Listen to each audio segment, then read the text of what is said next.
If you drive just 30 minutes outside of Austin, Texas, down the winding stretch of Farm to Market Road 973, you will find yourself staring at a monument to a shattered American dream. It is a sprawling, desolate landscape of rusting steel skeletons, silent bulldozers, and empty parking lots baking in the relentless Texas heat. They called it the Taylor Fab.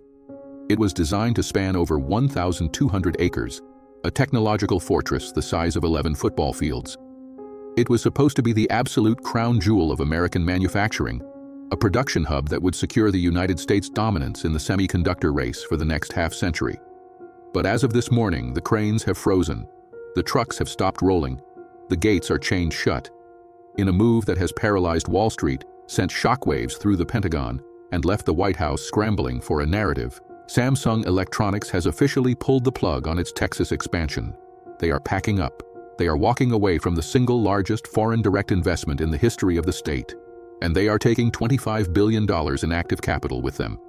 But here is the twist that no one saw coming. They aren't taking that money back to South Korea. They aren't moving it to Europe or Japan. They are taking it straight across the northern border. In a joint press conference that felt less like a business announcement and more like a geopolitical earthquake, executives from Samsung stood shoulder to shoulder with Mark Carney in Toronto. They didn't just announce a partnership, they announced that Canada is now the exclusive North American hub for advanced logic chips. While Washington tried to corner the market with threats and ultimatums, expecting South Korea to obey, Mark Carney offered them a different reality. In this video, I am going to show you exactly how this historic collapse happened. I am going to show you who panicked first, why global supply chains are cracking in real time, and why this catastrophic loss for the United States is going to hit your wallet the next time you try to buy a car, a phone, or a computer. This isn't just about microchips. This is about the total realignment of global power. The stakes of the 21st century. To understand the absolute shock of this morning's announcement, you have to understand the board we are playing on. Semiconductors are not just pieces of tech, they are the oil of the 21st century. Without advanced logic chips, specifically the 2nm and 4nm chips that Taylor was built to produce, your smartphone goes dark. The entire artificial intelligence revolution grinds to a halt. And most terrifyingly for the Pentagon, the next-generation missile guidance systems and F-35 fighter jets become impossible to build. The United States has been desperate to bring this manufacturing back to American soil. For years, billions were poured into incentives under the CHIPS Act. Samsung's facility in Texas was the anchor of that strategy. It was a done deal. The dirt was moving. The local economy in Williamson County was booming in anticipation of 20,000 new jobs. The United States thought they had finally secured their technological brain. Then, the rules changed. Over the last few weeks, the administration in Washington has been leaning heavily and recklessly on South Korea. Under the banner of America First, they demanded that Samsung not only build the chips in Texas, but completely sever its global supply chain relationships with certain international partners. They demanded priority for American buyers at a discount and threatened to claw back billions in funding if Samsung didn't comply with aggressive new tariffs. They essentially tried to hold a $25 billion factory hostage, assuming the sunk cost was too high for Samsung to walk away.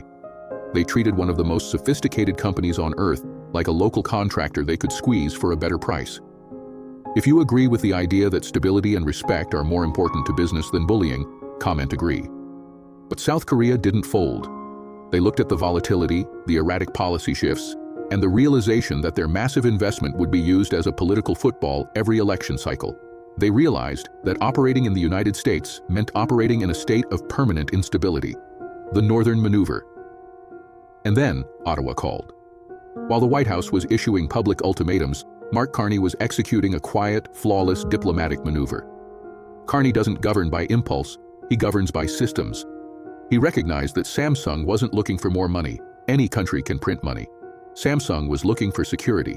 They were looking for a partner who wouldn't change the terms of a multi-decade deal in a midnight tweet. Canada offered something the United States suddenly couldn't: absolute predictability. Carney's team rolled out the red carpet under Canada's new defense industrial strategy. They offered physics. Semiconductor plants require millions of gallons of fresh water a day. Canada controls 20% of the world's fresh water. They require massive electricity. Canada offered direct integration into the clean, hyper-stable hydroelectric grids of Quebec and Ontario. But most importantly, Carney offered respect. He treated South Korea as a sovereign partner, not a subordinate vassal state. And it worked. The ink is dry, the capital is moving, Texas is losing its tech crown, and Ontario is inheriting the future. The 4 receipts of catastrophe. You need to look at the receipts because the numbers here are staggering. This isn't theoretical, this is happening right now. Receipt number 1. The Texas hemorrhage. Before the sun was up, the economic impact in Taylor, Texas, was devastating. Stop work orders were issued immediately. Thousands of workers were told to go home. Local small businesses that had taken out loans to service the facility are staring at bankruptcy. The real estate market, which had skyrocketed, has frozen. If you see that this sudden loss of manufacturing jobs destroys the trust of local communities, please leave for us a comment. Receipt number 2. The market verdict. Global markets hate chaos. The moment the Toronto press conference began, the US dollar took a sharp hit against foreign currencies, while the Canadian dollar surged. Tech stocks like Apple, Nvidia, and Microsoft are bleeding red because investors realize the US supply chain is not secure. The smart money is moving north. Receipt number 3. The Pentagon's panic. This is the receipt the media is missing. The chips Samsung was going to build are the exact chips required for advanced weaponry. By losing this factory, the US has outsourced its national security to a foreign country. If the Pentagon wants chips for the next generation of jets, they now have to ask Mark Carney for permission. Receipt number 4. The diplomatic slap. The official statement from the South Korean government praises Canada's stable regulatory environment. That is diplomatic code for the United States is no longer safe for business. It is an advertisement to every other tech company to abandon the American market. The strategy of chaos versus stability. This brings us to the core of why the current US strategy is collapsing. It relies on a zero-sum game of dominance. It assumes the other side will always back down because America is too big to ignore. But the world has adapted. When you weaponize your economy, your partners build new neighborhoods.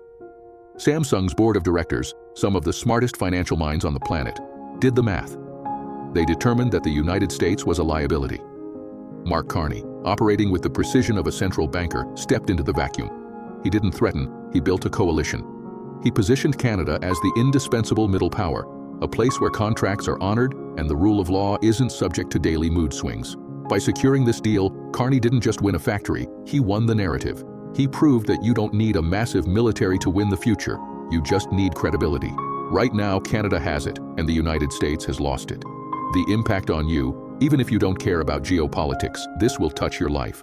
Because Samsung is moving to Canada, the chips that power American industry are now subject to cross-border logistics. If tariffs are slapped on Canadian exports, the price of everything from new trucks to medical equipment to school laptops will skyrocket. We are going to be paying a premium just to access the future.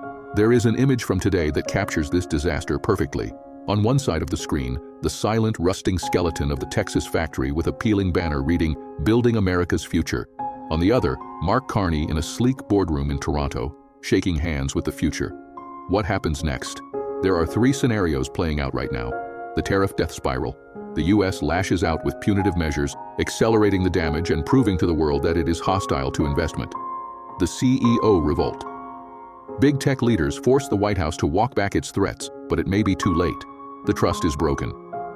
The Fortress Commonwealth, Canada, the UK, South Korea, and Japan create a closed-loop technological alliance, leaving the US isolated as a consumer market that produces nothing but debt. We are in dangerous, uncharted waters.